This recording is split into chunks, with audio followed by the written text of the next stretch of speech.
In this video, we're going to have a quick look at NURBS-based objects and the differences that they have between polygonal and subdivision surface models. So let's start here by looking at these three spheres, which are a polygon sphere on the left, a NURBS sphere in the middle, and a subdivision surface sphere on the right.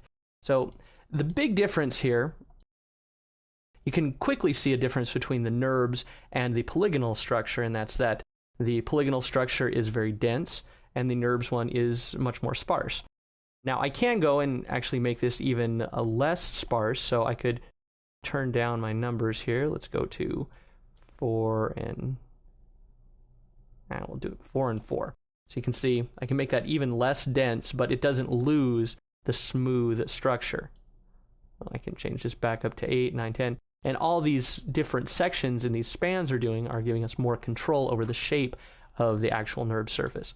Now, the difference between the sub-D one and the NURBS one is a little less obvious actually at first, especially in the fact that I could build a polygonal structure that looks a lot like this NURBS one and then convert it to subdivision surfaces. But the big difference is in how these objects control. So a NURBS object is based off of a different set of options. See, with the sub-Ds and with the polygons, we're dealing with edges, vertices, and faces.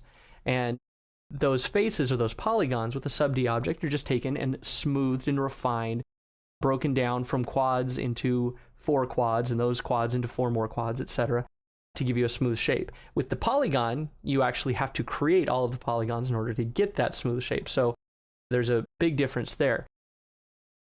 The NURBS have a completely different set of controls. We're dealing with control vertices, isoparms, and a hole. So if we look at each of these, a control vertex, you can see that these are actually just floating out in space. So if I select one of these and move it, you can see that I'm moving one little piece, but I am controlling an entire section of the surface. So in this way, it's much like editing a subdivision surface mesh.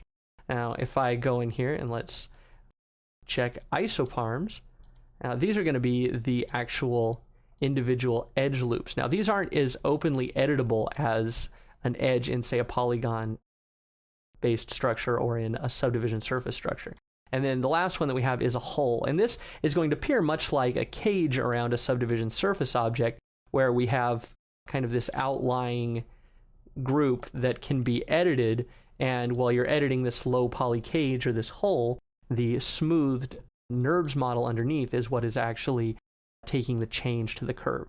So these are always going to render smooth. You can control the amount of smoothness that you render them with, but for many areas it's going to be good use for control of objects that don't have as much detail, or where the detail is very smooth and fluid. So some things are going to be much easier to create with NURBS, whereas some other things are going to be much more difficult to create with NURBS, and you'll want to go with something like polygons or subdivision surfaces. So that's the quick high-level overview of NURBS as they compare to subdivision surface and polygonal structures.